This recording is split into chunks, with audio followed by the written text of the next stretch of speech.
Palavra da Verdade, a exposição bíblica com Hernandes Dias Lopes.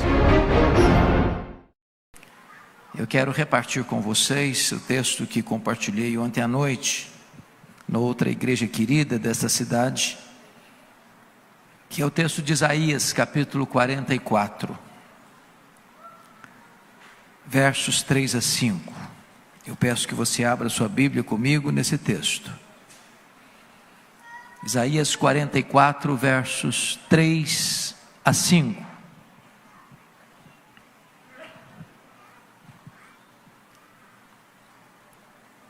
E esse texto diz o seguinte: porque derramarei água sobre o sedento, torrentes sobre a terra seca. Derramarei meu espírito sobre a tua posteridade e a minha bênção sobre os teus descendentes. E brotarão como a erva, como o salgueiro junto às correntes das águas. Um dirá: eu sou do Senhor. O outro se chamará pelo nome de Jacó. O outro ainda escreverá na própria mão: eu sou do Senhor. E por sobrenome tomará o nome de Israel. Amém. Meus amados, eu estava pregando há alguns anos na cidade de Salvador, na Bahia. E naquela ocasião eu pregava sobre avivamento. Quando o culto terminou, estava lá uma repórter da cidade para uma entrevista. E aquela repórter olhou nos meus olhos e me fez uma das perguntas mais inquietantes que já ouvi. Ela me perguntou assim: o senhor crê no que prega? E eu disse: é claro que eu creio no que eu prego. E ela, um tanto quanto incrédula, perguntou ainda: mas o senhor crê que ainda hoje é possível haver um avivamento espiritual? O senhor crê que ainda hoje uma igreja possa ser impactada por um avivamento? Uma cidade ser influenciada, uma nação receber as reverberações dessa intervenção divina? Eu disse: é claro que eu creio nisso. E ela me perguntou: o senhor pode então me dar pelo menos alguma evidência disso? Eu disse: claro que posso. E eu citei para aquela repórter apenas 2 exemplos. Primeiro, citei para ela o que aconteceu na Inglaterra no século XVIII. Eu acho que todos vocês sabem que, como fruto do racionalismo e do iluminismo, uma onda de ateísmo varreu a Europa, mormente a Inglaterra. Naquela época, as igrejas estavam vazias. Pregadores descomprometidos pregavam sermões sonolentos para auditórios vazios e descomprometidos. E desciam do púlpito para se embriagar nas mesas de jogo. Os enciclopedistas diziam na época que a igreja seria varrida e banida da Europa, mormente da Inglaterra, em 10 anos. A igreja parecia mais um vale de ossos secos. Quando todos, entretanto, apostavam no fracasso irremediável da igreja, Deus começou a despertar e levantar um grupo de estudantes da Universidade de Oxford para orar por revivamento espiritual. Aqueles moços se reuniam periodicamente para chorar diante de Deus, para confessar os seus pecados e para rogar aos céus uma intervenção soberana para soerguer a igreja das cinzas. Dentre eles estava John Wesley, George Whitefield e outros mais estudantes.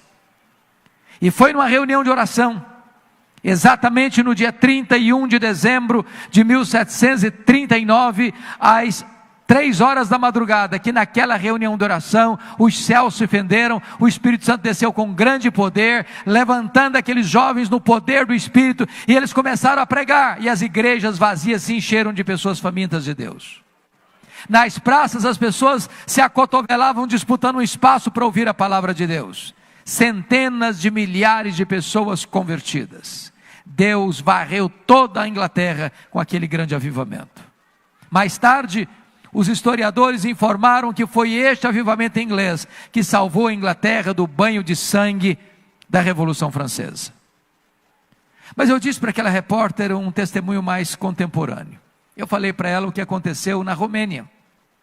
Eu acho que alguns de vocês acompanharam como esse país sofreu duramente, durante anos, debaixo do governo cruel, carrasco de Ceausescu e da sua mulher. Um regime de medo, de tortura e de massacre, sobretudo aos cristãos. O que talvez alguns aqui não se recordem, é que Deus libertou a Romênia em apenas 10 dias. Tudo começou no dia 15 de dezembro de 1989, quando a polícia de Ceausescu cercou a casa do pastor Todoric para expulsá-lo da cidade de Timișoara. Os 80 membros da igreja fizeram um grande cordão de isolamento ao redor da casa do pastor e impediram que a polícia o expulsasse. À boca da noite, um jovem da igreja batista comprou velas e as distribuiu entre os crentes. Quando a polícia chegou com armas pesadas, começa a atirar de forma impiedosa nos crentes. Deram um tiro na perna desse moço batista, correram com ele para o hospital para amputar-lhe a perna, para salvar-lhe a vida. Quando ele estava gemendo de dor no seu leito, alguém se aproxima e pergunta: você está arrependido, jovem? Ele disse: não, eu perdi uma perna, mas eu acendi a primeira vela.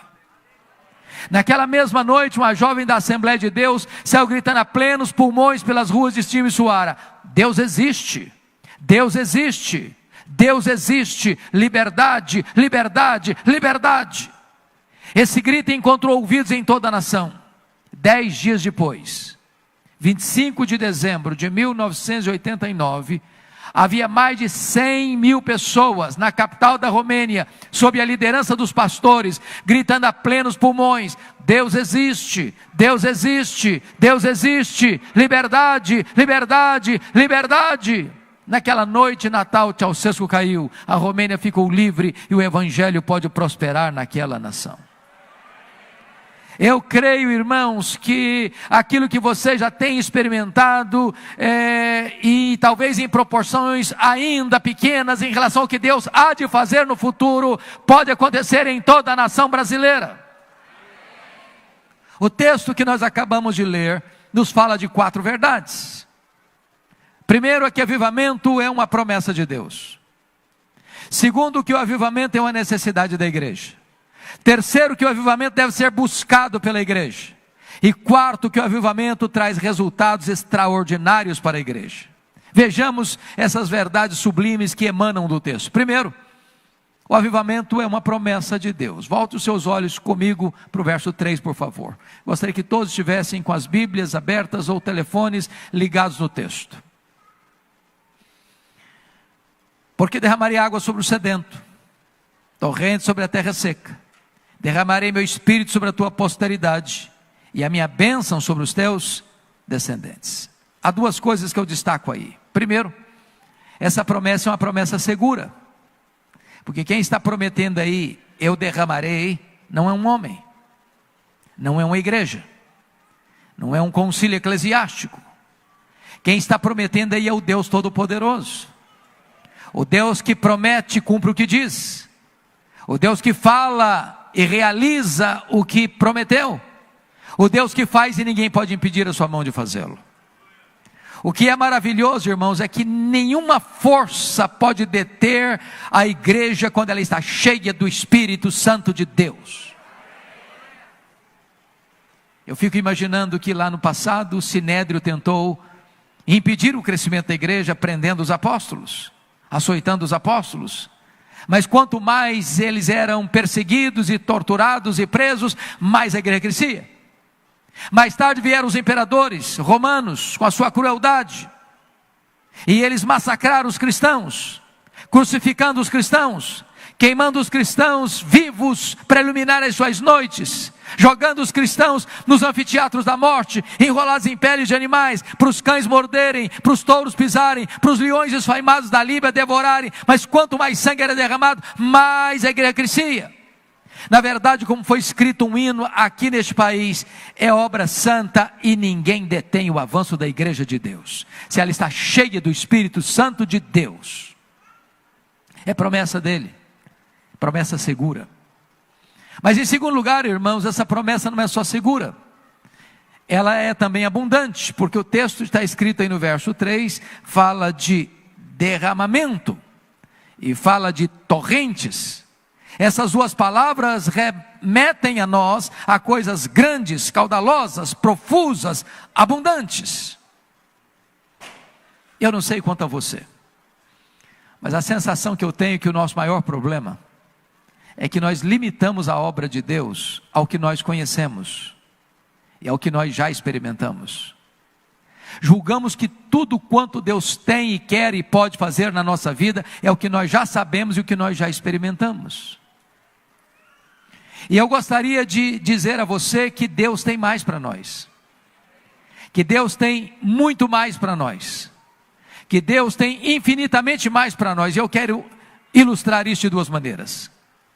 Primeiro, reportando você para mim a oração mais audaciosa da Bíblia, feita por um homem.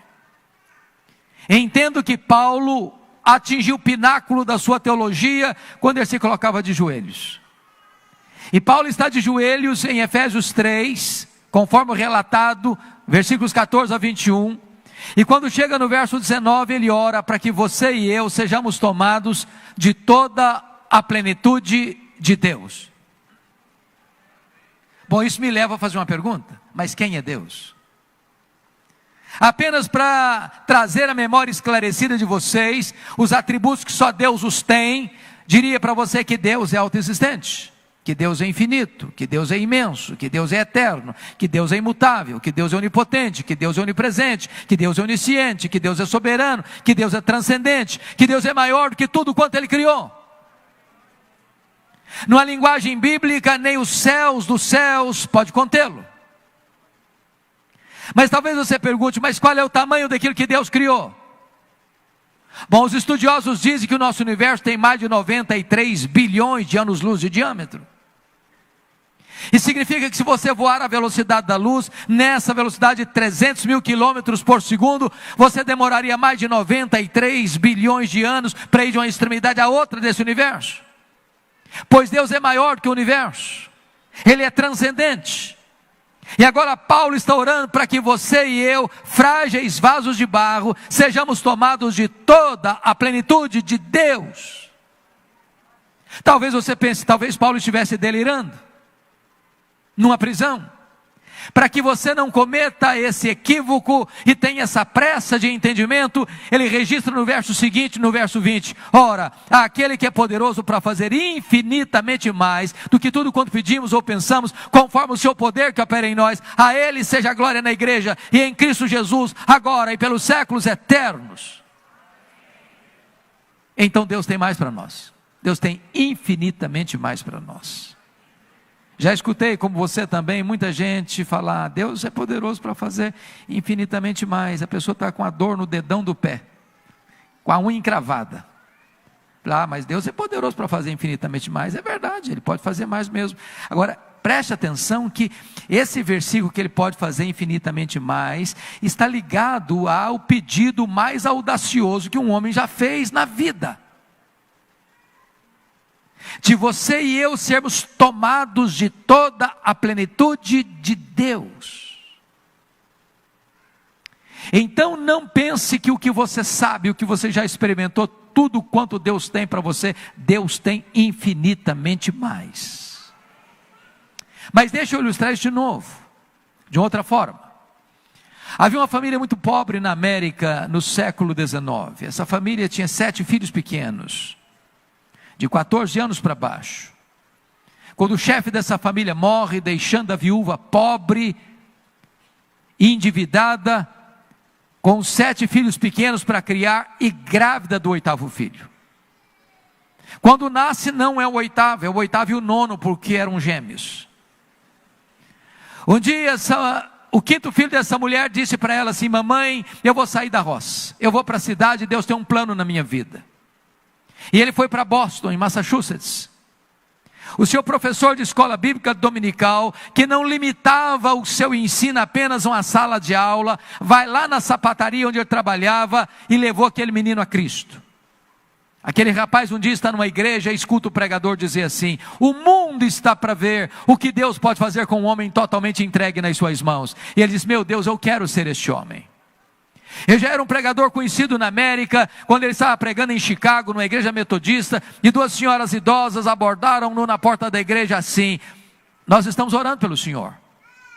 E ele perguntou: mas por que vocês estão orando por mim? E elas responderam: para que Deus o revista com o poder do Espírito Santo. Ele estava caminhando um dia em Nova York, na Wall Street, quando de repente o Espírito Santo veio com grande graça e poder sobre ele. Ele saiu correndo no meio da rua, entrou na casa de um amigo, entrou no quarto, fechou a porta, caiu de joelhos, e ele disse que parecia que ondas elétricas penetravam pelo seu corpo. Ele disse que ainda que dessem a ele toda a riqueza do mundo em troca daquela experiência, que ele rejeitaria. Quando aquele homem se levantou dos seus joelhos, nunca mais a história dele foi a mesma, nunca mais a história da América foi a mesma. A partir daquele dia, aquele homem levou a Cristo mais de 500 mil pessoas. Aquele homem era Dwight Lyman Moody, o maior avivalista de todos os tempos. Pois Deus é o mesmo, e Deus pode fazer o mesmo na sua, na minha e na nossa vida. Ele prometeu e Ele é fiel para cumprir. O avivamento é promessa de Deus, segura e abundante. Mas preste atenção comigo, que esse texto tem uma segunda lição. Notem aí, por favor, de novo o verso 3. Porque derramarei água sobre o sedento, torrente sobre a terra seca, derramarei meu espírito sobre a tua posteridade, e a minha bênção sobre os teus descendentes.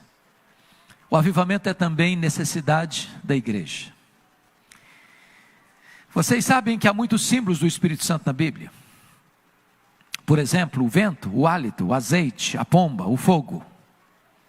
Mas aqui o símbolo do Espírito Santo é água. E por quê?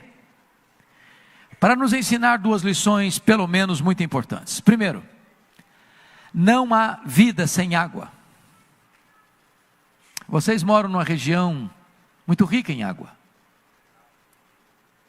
E talvez vocês estão tão acostumados com a abundância d'água que vocês não percebam essa verdade tão solene.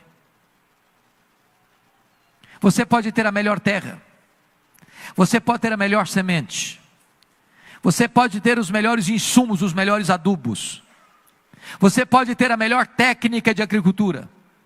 Se não tiver água, a semente morre mirrada no ventre da terra. Você pode ter templos bonitos. Você pode ter tecnologia sofisticada. Você pode ter pregadores cultos. Você pode ter músicos de excelência.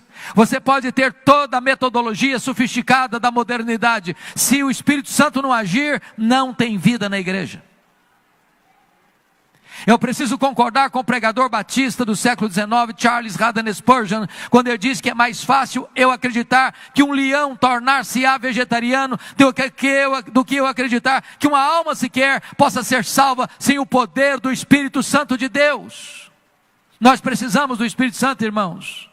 Ele quem convence de pecado, Ele quem abre o coração, Ele quem regenera, Ele quem sela no corpo de Cristo, Ele quem nos batiza no corpo de Cristo, Ele quem nos santifica, Ele quem esculpe em nós a beleza e a imagem de Cristo. Nós precisamos do poder do Espírito Santo. A igreja não avança sem o poder do Espírito Santo.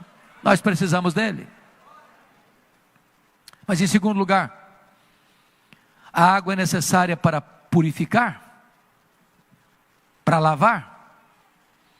E eu não sei se você já fez esta oração, eu já fiz tantas vezes.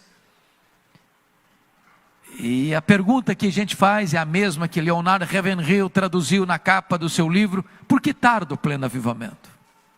Nós já vimos lampejos, nós já vimos alguns sinais. Por que tarda? O que está retendo essas torrentes, essas chuvas? E a única resposta, irmãos, que nós temos é que o obstáculo que está impedindo a chegada das torrentes dos céus é o pecado. Quando Elias subiu para o cume do Carmelo para pedir as chuvas restauradoras de Deus, a primeira coisa que ele fez foi tirar Baal do caminho. Não adianta trocar Baal de lugar. Não adianta colocar roupagens novas em Baal. Não adianta você mudar o nome de Baal. Baal tem que ser tirado do caminho, senão as torrentes não caem. Para mim, um dos textos mais solenes da Bíblia é Josué capítulo 7. Você se lembra que depois de uma vitória retumbante de Israel sobre a inexpugnável cidade de Jericó, Israel sofre uma humilhante derrota diante da pequena e desprezível cidade de Ai. E Josué caiu de joelhos e prostrou-se ao chão com os anciãos. E Deus chega para Josué e diz: Josué, pode ficar de pé. Há pecado no meio do arraial. Enquanto o pecado não for removido, eu não serei convosco. Enquanto o pecado não for removido, não podereis resistir aos vossos inimigos. É claro que você e eu conhecemos de cor Romanos 8,31, e é um texto tão consolador para a nossa alma. Se Deus é por nós, quem será contra nós? Mas às vezes não fazemos uma segunda pergunta: e se Deus for contra nós, quem será por nós? A Bíblia diz que o pecado faz separação entre nós e o nosso Deus. A Bíblia diz, irmãos, que é o Espírito Santo quando vem, é que convence o homem do pecado, da justiça e do juízo. Nós precisamos do Espírito Santo para que haja no meio do povo de Deus quebrantamento, arrependimento, volta para Deus de todo o coração. Quantas vezes tem faltado no meio do povo de Deus choro pelo pecado, arrependimento genuíno, transformação real e profunda pelo poder do Espírito Santo de Deus. Nós precisamos do Espírito Santo. Nós dependemos do Espírito Santo. Sem Ele, o nosso coração jamais poderá voltar-se para Deus de forma profunda e sincera. Mas notem comigo uma terceira verdade nesse texto. O avivamento não é apenas promessa de Deus. O avivamento não é apenas necessidade da igreja. O avivamento deve ser também buscado ansiosamente pela igreja. Volta os olhos de novo ao verso 3, por favor. Porque derramarei água sobre o sedento, torrente sobre a terra seca. Derramarei meu espírito sobre a tua posteridade e a minha bênção sobre os teus descendentes. Há duas palavras que eu chamo a sua atenção aí. Primeira, terra seca. Segundo, sedento. Há 14 anos eu tenho o privilégio de pregar na abertura da conferência Consciência Cristã em Campina Grande, na Paraíba, sempre no período do carnaval. Hoje talvez a maior conferência evangélica deste país. Sempre que chego, e pelo menos a maioria das vezes que chego, o meu coração aperta, porque a terra está nua, rachada, bramando por chuva, o gado morrendo de fome ou de sede. Você já viu uma terra rachada, bramando por chuva? Você já passou sede num lugar ermo, sem água? A sede é diferente da fome. Quando você está com fome, seu estômago toca o alarme e dói. Mas se você não se alimentar naquele momento, a dor vai embora. E você jejua um dia, e você jejua 2 dias, e você jejua 3 dias, e você jejua uma semana. Tem gente que jejua 10 dias, tem gente que chega a 40 dias. Não é assim com a sede. A sede é implacável. A sede tortura você, a sede esmaga você, a sede estiola você, a sede mata você. Sabe quando a igreja há de experimentar, irmãos, um poderoso avivamento? É quando a igreja tiver sede de Deus. Sede de Deus. Liga o seu rádio, liga o seu televisor, escute o que a maioria dos pregadores está falando hoje. As pessoas estão com sede de prosperidade, sede de riqueza, sede de milagres, sede de sucesso, sede de coisas, mas isso não é avivamento. Avivamento é sede de Deus, é anseio pela presença manifesta de Deus, é ter saudade de Deus, é desejar Deus mais do que o guarda anseia pelo romper da alva. É quando a igreja desesperadamente suplica pela glória de Deus, pela manifestação do poder de Deus em seu meio. E é por isso, irmãos, que nunca houve, nem na Bíblia, nem na história da igreja, nenhum avivamento que não tenha sido precedido por oração, oração, oração.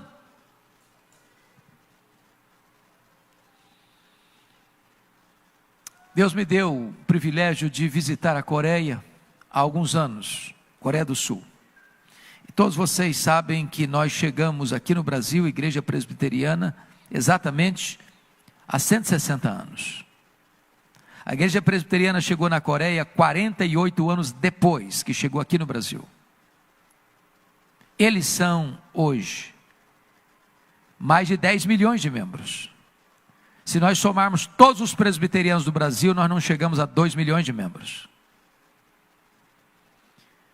Ao visitarmos aquelas igrejas, visitamos as maiores igrejas de 6 mil membros, de 18 mil membros, de 30 mil membros, de 55 mil membros, de 82 mil membros. E fizemos a mesma pergunta para todos os pastores: qual é o principal fator do crescimento dessa igreja? Dentre os tantos fatores, o principal é oração, oração, oração. Lá nenhuma igreja presbiteriana é organizada sem ter uma reunião diária de oração de madrugada. Corri o risco de dizer para um dos pastores: vocês oram de madrugada porque essa é a cultura oriental, porque isso é costume de vocês, isso é um hábito apenas cultural. Ele olhou nos meus olhos e me disse: não, senhor, no mundo inteiro as pessoas levantam de madrugada para ganhar dinheiro. Nós levantamos de madrugada para orar porque Deus é prioridade na nossa vida. Nós fomos ao seminário presbiteriano, o maior seminário presbiteriano do mundo, com 1.860 alunos na época, e o diretor do seminário nos disse o seguinte: o seminarista que faltar a 2 reuniões diárias de oração, no ano, não ser por motivo justo, é mandado embora porque não serve para ser pastor. E eu fiquei pensando: meu Deus, se fosse no Brasil, os seminários estariam todos fechados. Nós fomos uma das igrejas que estava na época com 55 mil membros, está hoje com mais de 80 mil membros, e aquela igreja tinha 4 reuniões diárias de oração, uma de 4 a 5, outra de 5 a 6, outra de 6 a 7, outra de 7 às 8, eu nunca vi nada igual na vida.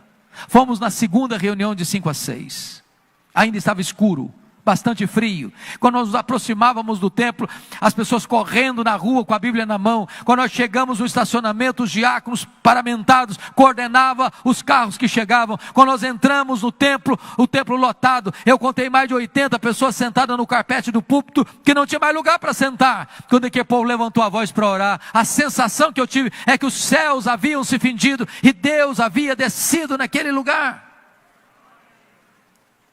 Nós fomos a igreja metodista, a maior igreja metodista do mundo, 82 mil membros. O pastor que plantou a igreja com a sua família ainda era o pastor da igreja. E eu perguntei: mas pastor, qual é o segredo? Ele disse: oração. Ele disse: no sábado eu subo para a montanha de oração da igreja, lá eu passo na presença de Deus em oração a noite toda. No domingo de manhã eu desço de lá para o púlpito, quando eu prego o sermão, o coração do povo se derrete. Oh, irmãos, a Bíblia nos informa que não é por força, não é por poder, mas é pelo meu espírito, diz o Senhor dos exércitos. Nós precisamos entender, amados, que avivamento é sede de Deus. Sede de Deus. Eu não sei se vocês já leram sobre o avivamento do século XX, um dos maiores avivamentos da história da igreja, que acontece em 1904 no país de Gales. Eu fiquei tão comovido agora há pouco, quando eu escutei um pouco da história da igreja, que num dado momento desta igreja, Deus fez uma obra linda entre os adolescentes e os jovens, a ponto de se levantar aqui mais de 800 jovens.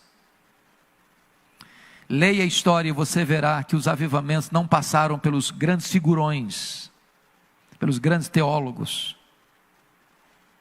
Deus não precisa de figurões para fazer sua obra. Os heróis de Deus são anônimos. E aquele grande avivamento, irmãos, não começa com um teólogo, começa com um adolescente. Evan Roberts era um adolescente.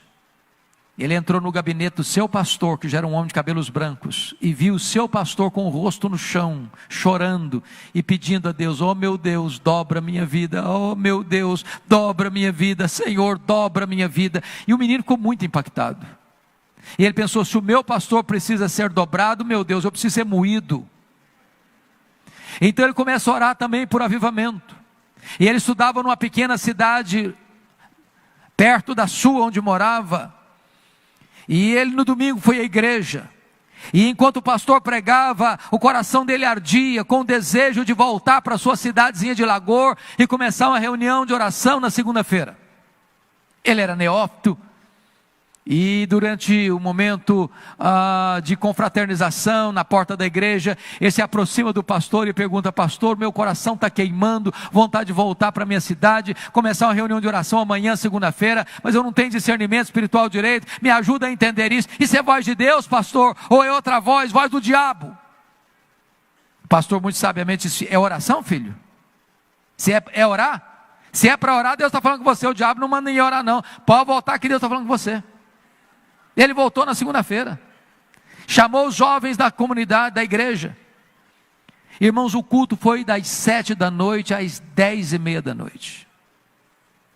Na terça-feira a igreja em peso na reunião de oração. Na quarta-feira uma multidão na reunião de oração. No sábado, para encurtar a conversa, o comércio da cidadezinha fechou, porque ninguém queria saber de outra coisa a não ser buscar a Deus. Em 6 meses havia mais de 100.000 pessoas convertidas no país de Gales. Esse avivamento varreu toda a nação, chegou às universidades americanas, chegou a Xangai na China, e de lá chegou a Coreia, e Deus então soprou o seu espírito por muitos países e por muitos lugares, porque um adolescente resolveu de todo o coração buscar a Deus, um poderoso avivamento para a sua vida, para a sua igreja, para a sua nação. Nós precisamos desse avivamento, irmãos. Nós nos alegramos, eu disse agora há pouco para os pastores desta igreja, hoje, pela graça de Deus, vocês são a maior igreja presbiteriana do Brasil, numericamente falando. E nós ouvimos aqui o desafio, o apelo do pastor dessa igreja, para que vocês não se acomodem, nem para que vocês se vangloriem. Nós só estamos arranhando a superfície. Deus tem mais. Deus tem muito mais. Deus tem infinitamente mais.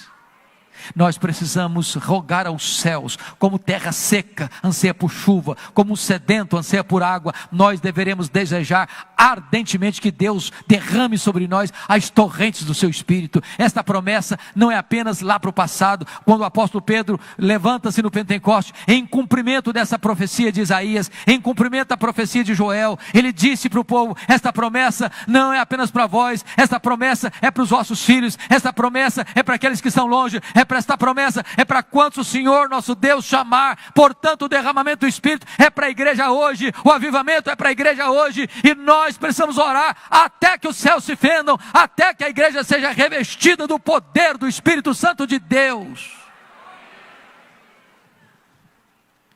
Mas finalmente, irmãos, eu encerro aqui como último ponto. Se o avivamento é promessa de Deus, necessidade da igreja deve ser buscado pela igreja. Em quarto lugar, o avivamento traz resultados extraordinários para a igreja. E o primeiro resultado está no versículo 4, confira comigo. E os teus descendentes brotarão como a erva, como salgueiros junto às correntes das águas. Isso significa que quando o Espírito Santo vem, o crescimento no mérito da igreja é exponencial. Eu louvo a Deus porque vocês atingiram 541 grupos. É o que eu li na tela. Mas essa cidade tem 2.200.000 habitantes. Ainda tem muita terra para conquistar. E a minha esperança, irmãos, é que se Deus, por sua bondade e graça, derramar sobre esta igreja do seu Espírito, essas paredes não comportarão. Esse espaço será pequeno. E aos borbotões as pessoas hão de vir.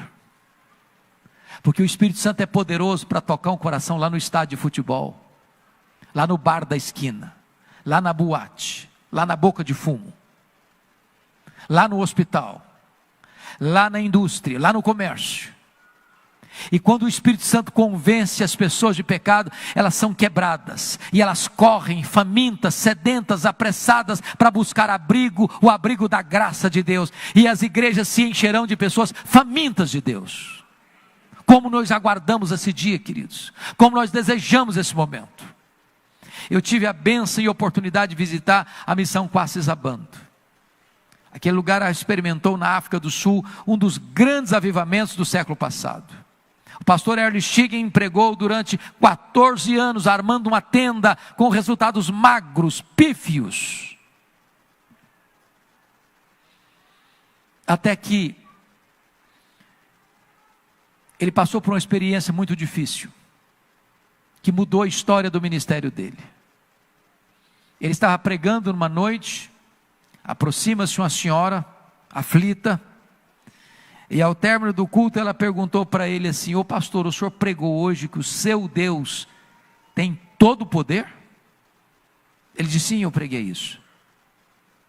E ela disse então para ele: então eu preciso do seu Deus, porque eu tenho uma filha lá em casa endemoniada, amarrada com corrente num tronco, ninguém conseguiu libertá-la. Vamos na minha casa para minha filha ser liberta.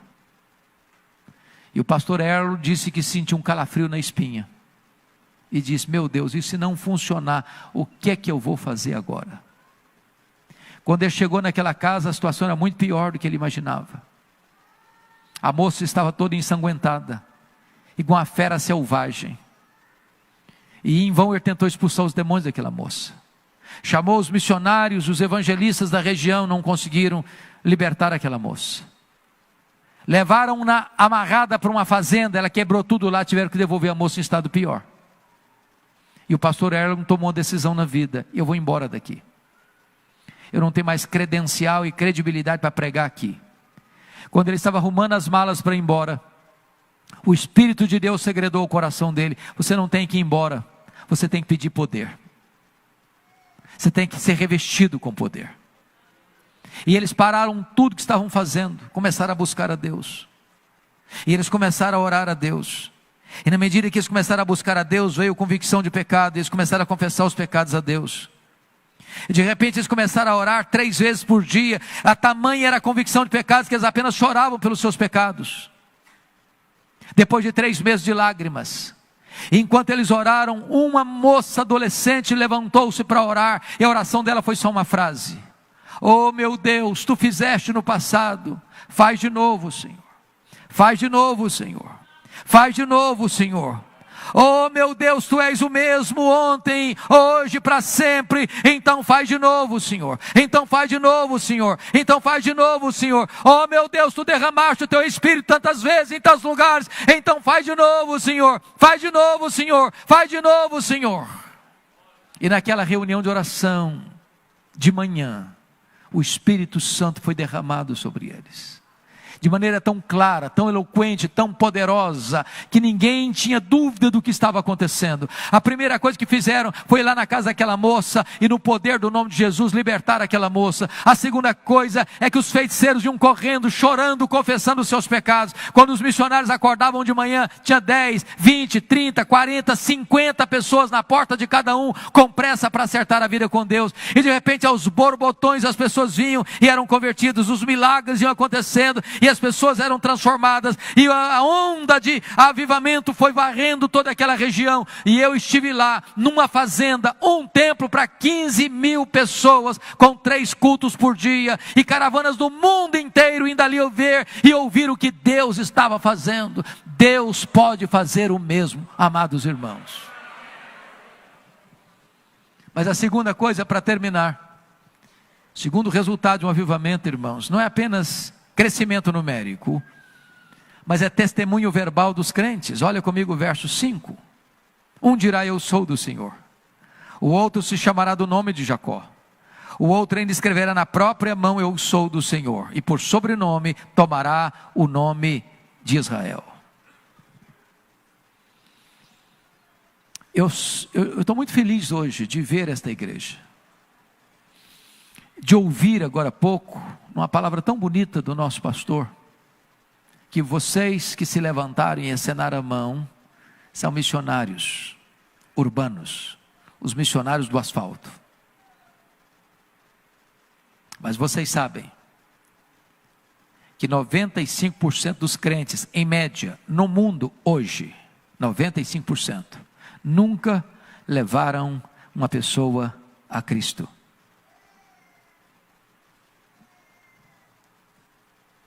Há muitos crentes que são verdadeiros agentes secretos de Jesus. Nunca abriram a boca. Trabalham lado a lado com a pessoa e essa pessoa nunca ouviu o Evangelho. Parentes que convivem nunca ouviram o Evangelho. Talvez você tenha desculpas, dizendo, pastor, mas eu não sou pastor como o senhor, eu não fiz seminário, eu não fiz instituto bíblico, eu não sou evangelista, eu conheço pouco Bíblia, eu sou tímido, nem sei falar direito. Eu quero dizer para você que não é o seu conhecimento, não é a sua capacidade de argumentação, não é a sua eloquência, não é a sua metodologia, é o poder do Evangelho de Cristo Jesus. Então abra sua boca e Deus a encherá, abra sua boca e Deus o instrumentalizará, abra sua boca e o Espírito Santo tocará os corações. A fé vem pelo ouvir, e ouvir a palavra de Deus.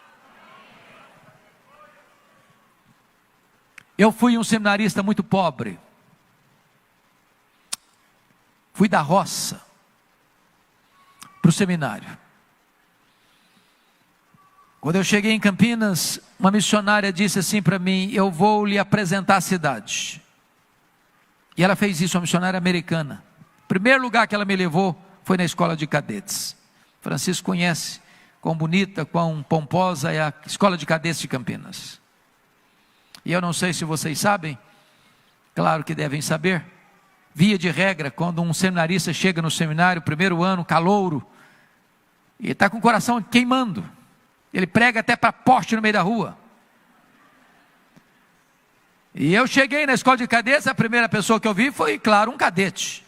E ele estava no seu posto de guarda do dia, com a sua farda engomada, com o seu nome bordado na lapela da farda, João Miguel Corpas, segurando uma metralhadora.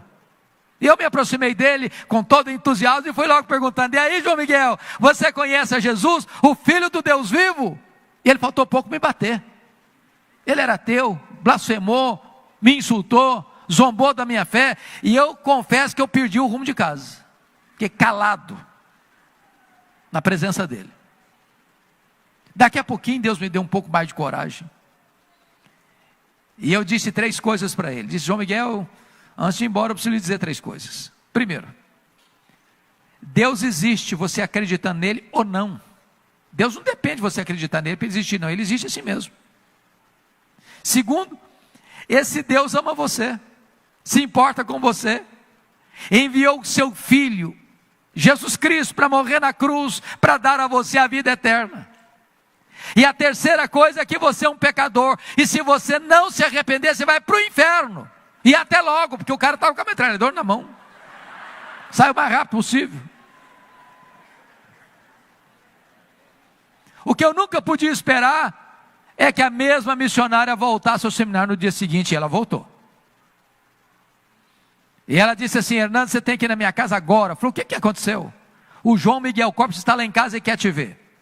Aí eu fiquei mais preocupado, eu falei: meu Deus, será que eu fui indelicado? Será que eu fiz uma abordagem grotesca demais, ou grosseira demais? Eu não sei o que está acontecendo, Senhor. Quando eu chego naquela casa, o João Miguel Corpus estava sentado no fundo da sala. Quando ele me viu entrando, ele se levantou, correu na minha direção, quase que me tira do chão, e chorando me disse: por favor, me fale do seu Deus, me fale do seu Jesus. Aquele cadete estava aos pés do Salvador em lágrimas. Isso era próximo do mês de julho, das férias. Quando eu retornei das férias, ele me ligou: já levei 3 colegas a Cristo. Eu acompanhei o João Miguel, ele foi batizado na igreja, cresceu, amadureceu na fé, e eu voltei. Quando terminei o seminário, eu fui embora, e nunca mais eu consegui ter contato com o João Miguel. Pregando numa conferência da CEPAL, há uns 3 anos, lá em Águas de Lindóia, em São Paulo, alguém chega para mim e pergunta assim: você tem notícia do João Miguel Corpas? Eu disse: não, eu queria muito ter notícias dele. Ele respondeu: ele é meu amigo. Falei: e me conta sobre ele. Ele me disse: o João Miguel Corpas está concorrendo ao generalato. E mais, João Miguel Corpas é pastor evangélico, ele é pastor da Assembleia de Deus. Na semana seguinte eu pregava na igreja de Vila Mariana em São Paulo, lá estava ele e a esposa para me dar um abraço. 3 meses depois eu estava em Santos jantando com a família dele, e ele me contando quantas maravilhas Deus fizera na sua vida e na sua família. E Deus me ensinou ali uma lição: não é o que você sabe, não é o seu conhecimento, não é a sua eloquência, não é a sua metodologia, é o poder do Evangelho de Jesus Cristo. Abra sua boca, meu irmão, e Deus a encherá.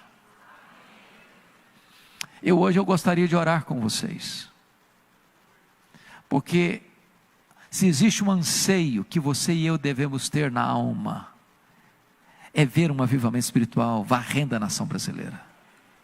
Ondas de impiedade, aqueles que deveriam defender a honra, os valores, as colunas da família, estão lutando contra a família, contra os valores morais. A fé cristã é escarnecida. Nós estamos vivendo dias dificílimos, irmãos. Agora no Chile, igrejas estão sendo invadidas, pichadas, seus objetos arrastados para fora dos templos e queimados. Nós estamos assistindo turbulências na Bolívia, turbulências na Venezuela, turbulências ao redor do mundo, turbulências no nosso país. A solução não está nas mãos dos homens, a solução não está em Brasília, a solução não está no Supremo Tribunal Federal, a solução não está nos organismos e organizações humanas, a solução está no céu, a solução vem do trono de Deus. E se Deus, por sua graça, encher a sua igreja do seu Espírito e derramar sobre nós um poderoso avivamento, as ondas de impiedade deste país hão de recuar em nome de Jesus. Eu gostaria que, se você hoje ardentemente desejar que isso aconteça na sua vida, na sua família, na sua igreja, na sua denominação, neste estado, neste país, que essa onda poderosa do sopro de Deus venha sobre nós, eu gostaria que você agora, em nome de Jesus, se colocasse em pé. Se é isso que você quer, meu Deus, eu preciso, eu quero, então faça isso, Senhor, de novo, Senhor, na minha vida, na minha casa, na minha igreja, na minha denominação, na minha nação, Senhor, para a glória do teu nome. Deus amado, nós te agradecemos, porque tu levaste e conduziste esta igreja até hoje, com vitórias tão expressivas.